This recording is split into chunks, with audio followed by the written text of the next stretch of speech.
সুপ্রিয় শিক্ষার্থীবৃন্দ, আশা করি তোমরা ভালো আছো এবং নিয়মিত পড়াশোনা করছো। আজকে আমরা সামষ্টিক অর্থনীতির দ্বিতীয় অধ্যায়, অর্থাৎ যে অধ্যায়টির নাম অর্থনীতি বিভাগে ন্যাশনাল ইনকাম অ্যাকাউন্টিং আর হিসাব বিজ্ঞান ব্যবস্থাপনা ফিনান্স অ্যান্ড ব্যাংকিং বিভাগে এই অধ্যায়টির নাম হচ্ছে মেজারিং ইকোনমিক অ্যাক্টিভিটি। এই অধ্যায়ের আজকে চতুর্থ লেকচারটি তোমাদের সামনে আমি উপস্থাপন করব। আজকে আমরা যে বিষয়গুলো তোমাদের সামনে নিয়ে আসব তার আগে একটু কথা বলে নেই। সেটা হচ্ছে আমরা এই অধ্যায়ের ইতিমধ্যে 3টি লেকচার শেষ করেছি। আমি বিশ্বাস করি তোমরা এই 3টা অধ্যায় বইয়ের সাহায্য নিয়ে শেষ করেছ। যদি তোমরা ওই অধ্যায়গুলো বইয়ের সাহায্য নিয়ে পড়ে নাও থাকো, যদি একটু শুনেও থাকো, তাহলে আজকের অধ্যায়ের আলোচনাটা, আজকের যে লেকচার, যে এখানের যে আলোচনাটা খুব একটা তোমার কাছে কঠিন মনে হবে না, কারণ এটা একটা ধারাবাহিক আলোচনা। এজন্য আমি বারবারই বলি, যখনই যে অধ্যায়ের তুমি লেকচারগুলো শুনবে ও ওই অধ্যায়ের একেবারে প্রথম থেকে, অর্থাৎ ধারাবাহিকভাবে তুমি লেকচারগুলো শুনবে, তাহলে দেখবে তোমার অজান্তেই অনেকগুলো বিষয়, অনেকগুলো শব্দ, অনেকগুলো ব্যাখ্যা তুমি নিজে থেকেই জেনে ফেলবে। আর এগুলোই তোমার পরবর্তী আলোচনা বোঝার জন্য সহায়তা করবে।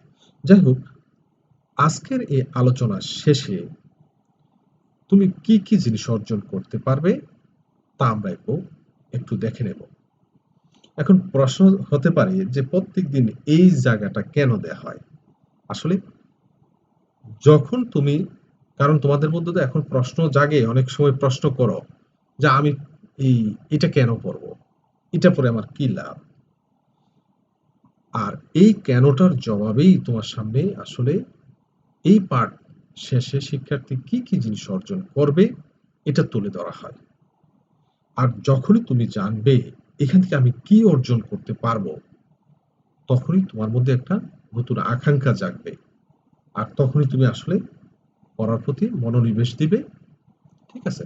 যাই হোক, আজকে আমরা কি কি জিনিস এখান থেকে অর্জন করতে পারবো আমরা দেখে নিই। জিএনপি এবং এনআই এর মধ্যে পার্থক্য চিহ্নিত করতে পারবে। আমরা জিএনপি সম্পর্কে জেনে গেছি ইতিমধ্যে, এনআই সম্পর্কেও জানছি। তখন কিন্তু আমি বলছিলাম একেবারে প্রথম লেকচারে যে এনআই এর প্রকৃত সংজ্ঞাটা কিন্তু বলা হয় নাই।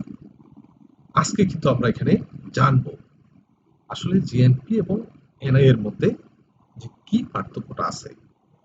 ঠিক আছে? তারপরে দেখো, জিএনপি থেকে এনআই নির্ণয় করতে পারবে। তারপরে জিএনপি থেকে ব্যক্তিগত আয় নির্ণয় করতে পারবে, ব্যক্তিগত আয় নির্ণয় করতে পারবে, আবার ব্যয়যোগ্য আয়ও নির্ণয় করতে পারবে।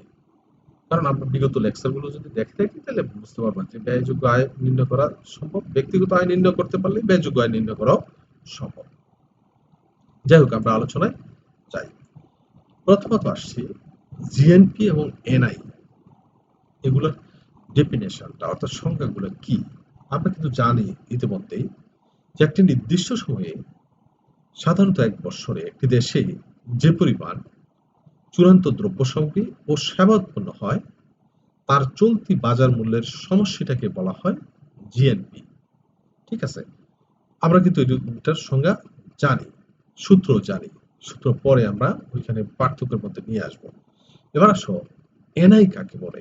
এনআই এর কিন্তু সংজ্ঞা, এই জিএনপি সংজ্ঞাটাই আগে আমরা জানছিলাম, কিন্তু আসলে এখানে প্রকৃতপক্ষে কিছু যে পরিবর্তন আছে।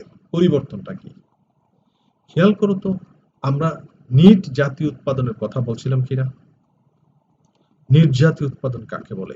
এই যে জিএনপি, জিএনপি থেকে যদি আমরা মূলধনের ক্ষয়ক্ষতিজনিত ব্যয় বাদ দেই, তাহলে যা থাকবে বা অবশিষ্ট থাকবে সেটি হচ্ছে এনএনপি।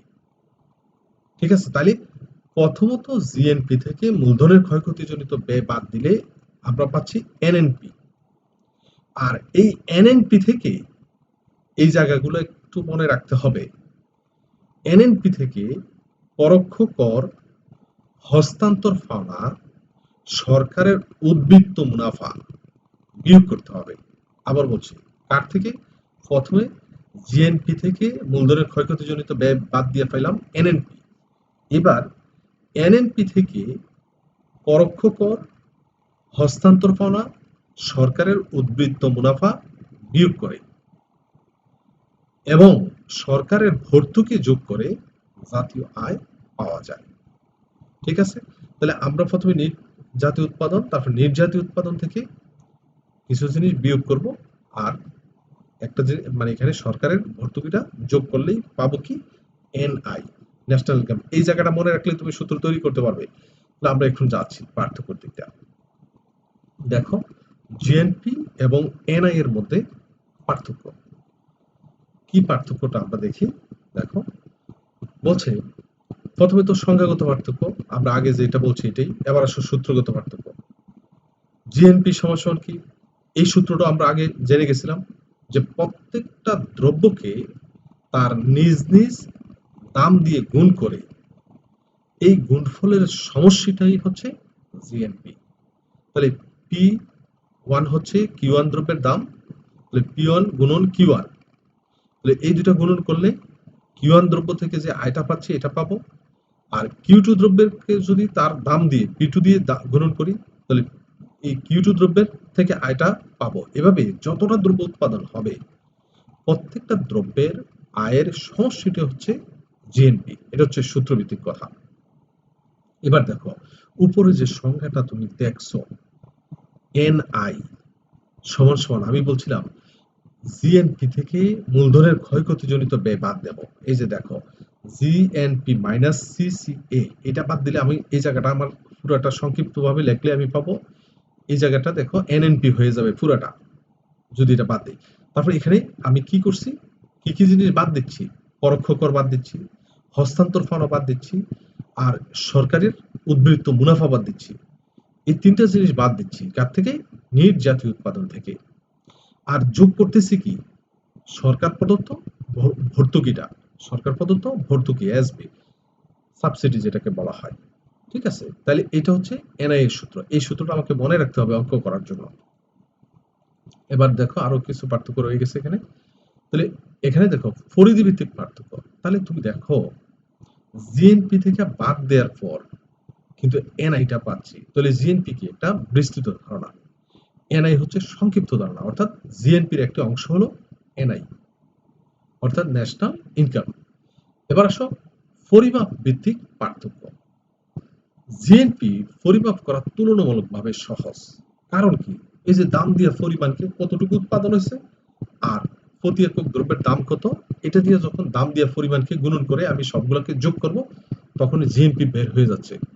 কিন্তু এনআই পরিমাপ করতে, অর্থাৎ জাতীয় আয় পরিমাপ করতে আমার কিন্তু অনেকগুলো জিনিস বের করতে হয়। পরোক্ষ কর বের করতে হবে, হস্তান্তর পাওনা বের করতে হবে, সরকারি ভর্তুকি প্রভৃতি সঠিকভাবে কি করতে হবে? পরিমাপ করতে হয়। আর এগুলো পরিমাপ করাটা তুলনামূলকভাবে কঠিন। এই কারণে জাতীয় আয় পরিমাপ করাও কঠিন। তাহলে পরিমাপের কথাটা বললাম। এবার আসো ব্যবহারের দিক দিয়ে পার্থক্যটা। ব্যবহারের দিক থেকে জিএনপির গুরুত্ব তুলনামূলকভাবে বেশি। কারণ এর মধ্যে সঞ্চয়, বিনিয়োগ, নিয়োগ ইত্যাদির ধারণাসমূহ জিএনপির উপর অধিক নির্ভরশীল। আর তাহলে এটার যদি গুরুত্ব বেশি হয় তাহলে ওটার গুরুত্ব একটু তুলনামূলকভাবে কম হবে, বাস এতটুকুই। ব্যবহারের দিক থেকে জাতীয় আয়ের গুরুত্ব তুলনামূলকভাবে কম। এই ছিল আমাদের জিএনপি এবং এনআই এর পার্থক্যটা। ঠিক আছে? এবার আমরা যাচ্ছি যে জিএনপি থেকে এনআই নির্ণয়। কিভাবে জিএনপি থেকে এনআই নির্ণয় করব? আমরা একটু আগে দেখে আসছি সূত্রটা। প্রথমে সংজ্ঞাটা বললাম, তারপরে এনআই এর সংজ্ঞাটা বললাম। এবার দেখো ধাপে ধাপে যা কথা তুমি আগে দেখছো সবগুলোই এখন, এতক্ষণ বর্ণনামূলক কথা শুনছিলে, এখন সূত্রগত দিক। তাহলে প্রথমে আসছি আমরা প্রথম ধাপে এনএনপি, জিএনপি থেকে এনআই নির্ণয় সূত্র। প্রথমে এনএনপি একসাথে দেখে ফেলছি যে এনআই, এনআই মানে জিএনপি মাইনাস সিসিএ, এই জায়গাটার নাম হচ্ছে পুরাটার, এই দুইটার নাম হচ্ছে মিলিয়া এনএনপি মাইনাস, এই যে এখানে যদি আমরা যাই যে পরোক্ষ কর, তারপরে হস্তান্তর পাওনা, তারপরে হচ্ছে সরকারের উদ্বৃত্ত মুনাফা যোগ হচ্ছে সরকার কর্তৃক প্রদত্ত ভর্তুকি। এই জায়গাটাই দেখাইছি, দেখো এই যে কথাটা বলছি এনএনপি মাইনাস সিসিএ, এই জায়গাটাকে আমি সংক্ষেপে লিখতে পারি কি জিএনপি, এই যে মাইনাস সিসি এটাকে লিখতে পারি এনএনপি, তার মানে এনএনপি সমান সমান হচ্ছে জিএনপি মাইনাস সিসিএ, আর বাকি জায়গাটা ঠিক আছে। ঠিক আছে, এটাই হলো আমাদের সূত্রটা। এখন আমরা যাচ্ছি, দেখো জিএনপি থেকে ব্যক্তিগত আয় নির্ণয়। তাহলে প্রথমে জিএনপি সংখ্যাটা আসছে, এটা আমি আর বললাম না, হুবহু আগের কথাই। ও এখানে একটু আর একটু বাড়তি কথা লাগাইছি, একটু কথা খেয়াল করতে হবে যে এখানে ব্যক্তিগত আয়, ব্যক্তিগত আয় কাকে বলে এটাও গত ক্লাসে আমরা আলোচনা করে ফেলছি। একটি নির্দিষ্ট সময় ব্যক্তি বা পরিবারবর্গ যে আয় উপার্জন করে তাকে ব্যক্তিগত আয় বলা হয়। আর ব্যক্তিগত আয় থেকে কর বাদ দেওয়ার পর যা অবশিষ্ট থাকে সেটাকে বলা হয় ব্যয়যোগ্য আয়। আমরা কিন্তু গত ক্লাসে কথাগুলো বলছি, আবার বলছি আমি কথাটা, একটা নির্দিষ্ট সময় ব্যক্তি বা পরিবারবর্গ যে আয় উপার্জন করে তাকে ব্যক্তিগত আয় বলে। আর ব্যক্তিগত আয় থেকে কর বাদ দেওয়ার পর যা অবশিষ্ট থাকে তাকে ব্যয়যোগ্য আয় বলা হয়। এখন আমরা দ্বিতীয় ইয়েটাতে যাচ্ছি, দেখো এখানে কিভাবে আমি যে পার্সোনাল ইনকামটা বের করব তার একটু কথা আমরা এখানে আসছি। জিএনপি থেকে ব্যক্তিগত আয় নির্ণয় করতে হলে কিছু উপাদান যোগ এবং কিছু উপাদান বিয়োগ করতে হয়। ঠিক আছে, আগে যেরকম এনআই নির্ণয় করার সময় দেখছি, ঠিক আছে, আর এখানেও সেম জিনিস একটু মনে রাখবা, এগুলো দিয়ে অঙ্ক করতে পারবা প্রায় বছরই, মানে অঙ্কটা আসে, অঙ্ক আসে অল্প লেখা কিন্তু এখানে পরিপূর্ণ নাম্বার পাওয়া যায়। জিএনপি থেকে ব্যক্তিগত আয় নির্ণয়ের পদ্ধতি আমরা আলোচনা করতেছি। প্রথম পর্যায়ে প্রথম ধাপে কি দেখো, আগের ঠিক যে এনআই নির্ণয়ের মতোই প্রথম ধাপের অংশটা, এখানেও এনএনপি বের করতে হয়। এনএনপি সমান হচ্ছে জিএনপি মাইনাস সিসিএ, প্রথম ধাপের কাজটা আমরা এনএনপি বের করলাম। এবার দেখো দ্বিতীয় ধাপে যেটা যাচ্ছি আমরা, এনআই নির্ণয় করা, এটাও কি আমরা শিখে ফেলছি না একটু আগে। দেখো দ্বিতীয় ধাপে এনআই, এনএনপি মাইনাস যে TI TR S plus SG plus SB. ঠিক আছে, এটা আমরা একটু আগে আমরা জানি আসছি এনআই এর সূত্রটা। তাহলে দ্বিতীয় ধাপে দেখলাম আমরা প্রথম ধাপে বের করছি কি নিট কিনা domestic product, sorry net national product. ঠিক আছে, এবার এনএনপি, আর এখন দ্বিতীয় ধাপে বের করলাম কি এনআই জাতীয় আয়। এবার দেখো বের করো পার্সোনাল ইনকাম, তৃতীয় ধাপের কাজ। এই পার্সোনাল ইনকামের জায়গায় আমার নতুন কিছু জিনিস আসছে, আগের এই পর্যন্ত এনআই পর্যন্ত আমার কিন্তু পরিচিত, আমরা একটু আগে যেহেতু জানে আসছি। এখানে দেখো এনআই এবার যেখানে আসছে, এনআই থেকে আমাকে কি কি জিনিস বিয়োগ করতে হবে আর কি কি জিনিস এনআই এর সাথে যোগ করতে হবে, এটা আমরা নিয়ে আসছি। দেখো যে এনআই পিআই মানে পার্সোনাল ইনকাম অর্থাৎ ব্যক্তিগত আয়, এনআই হচ্ছে জাতীয় আয়, আর টিসি হচ্ছে কর্পোরেট আয়কর, টিসি হচ্ছে কর্পোরেট মুনাফার অবন্টিত অংশ, আইএস হচ্ছে সামাজিক বীমার প্রদত্ত অংশ। তাহলে এই তিনটা জিনিস জাতীয় আয় থেকে বিয়োগ করতে হবে। ঠিক কি কি জিনিস আবার বলছি, কর্পোরেট আয়কর, কর্পোরেট মুনাফার অবন্টিত অংশ, আর সামাজিক বীমার প্রদত্ত অংশ, এই তিনটা জিনিস জাতীয় আয় থেকে বাদ দেব। আর বাদ দেওয়ার পর যোগ করতে হবে কি হস্তান্তর পাওনা। ঠিক আছে, তারপরে সরকার প্রদত্ত নিট সুদ, এই দুইটা জিনিস আমরা যোগ করব, যোগ করলে কি পাবো ব্যক্তিগত আয় পাবো। এবার আসো চতুর্থ ধাপে যদি চাই, না চাইলে তো এখানে শেষ, যদি বল হয় ব্যয়যোগ্য আয় নির্ণয় করো, তাহলে ব্যয়যোগ্য আয় নির্ণয় করতে কি লাগবে, ডি আই ডিসপোজেবল ইনকাম বের করবো কি পার্সোনাল ইনকাম থেকে ট্যাক্স বাদ দিলে, অর্থাৎ যে পার্সোনাল ট্যাক্সটা এটা আমরা বাদ দিলেই পাবো কি ব্যয়যোগ্য আয়। তাহলে আমরা এখানে লিখছি ব্যক্তিগত আয়, ব্যয়যোগ্য আয়, আর এটা হচ্ছে ব্যক্তিগত কর। তাহলে এই চারটা ধাপ যদি তুমি পারো তাহলে তুমি পার্সোনাল ইনকাম অথবা ডিসপোজেবল ইনকাম অর্থাৎ ব্যয়যোগ্য আয় বা ব্যক্তিগত আয় বের করতে পারবা জিএনপি থেকে। আর প্রথমটা আমরা দেখে আসছিলাম, যদি এই দ্বিতীয় ধাপ পর্যন্ত তুমি পারো তাহলে তোমার পক্ষে জিএনপি থেকে এনআই বের করা সম্ভব। ঠিক আছে? তাহলে আমরা আজকে একটা উদাহরণের সাহায্যে বা একটা অঙ্কের সাহায্যে আমরা একটু এই সমাধানটা দেখব। আমি দ্রুত বলে যাব, তোমরা জাস্ট নিজেরা ট্রাই করবা। ঠিক আছে? দেখো এখানে কি কি প্রশ্ন আমরা নিছি। যে প্রথমত এই জায়গা থেকে তোমাকে বের করতে হবে এনএনপি এর মান নির্ণয় করো। এনএনপি মানে নির্যাত ন্যাশনাল প্রোডাক্ট বের করো। তো আমার জিএনপি আছে, তারপরে দেখো মূলধনের ক্ষয়ক্ষতিজনিত ব্যয় আছে। দুইটা জিনিস আছে, যে মূলধনের ক্ষয়ক্ষতিজনিত ব্যয় কত, 185 কোটি টাকা। আর এদিকে আছে জিএনপি হচ্ছে 1850 কোটি টাকা। তাহলে এটা থেকে এটা বাদ দিলে 185 কোটি টাকা যদি বাদ দেই, তাহলে যেটা থাকবে এটা এনএনপি। তাহলে মুখে মুখে আমরা বের করলাম। তারপর জাতীয় আয়, এনআই নির্ণয়, এনআই এর মান কত। তাহলে এবার যে এই যে এনএনপি বাড়িছে, এনএনপি থেকে আমরা বলছিলাম তিনটা জিনিস বিয়োগ করব আর একটা জিনিস যোগ করব। তাহলে এখানে অবশ্য এই সবটা নাই, এখানে যেটা যেটা আছে আমরা এখানে প্রয়োগ করব। ঠিক আছে? তারপর ব্যক্তিগত আয় বের করব। যদি যদি আমরা এনআই বের করতে পারি, তো এনআই থেকে কিছু অংশ বিয়োগ, কিছু অংশ যোগ করলেই পিআই বের করতে পারবো। আর পিআই বের করতে হলে অবশ্যই ডিআই এর মানও বের করা সম্ভব। না, আমরা একটু দেখি। দেখো এই যে একটু আগে বলছিলাম এনএনপি, তাহলে জিএনপির মান দেয়া আছে, সিসি এর মান দেয়া আছে, মূলধনের ক্ষয়ক্ষতিজনিত ব্যয় দেয়া আছে। দেখো এখানে আমরা নিচ্ছি কোনটার মান কত। তো এই মানটা বিয়োগ করছি, তাহলে 1665 কোটি টাকা। এটা হচ্ছে এনএনপির মান। এবার আমরা বের করব এনআই এর মান।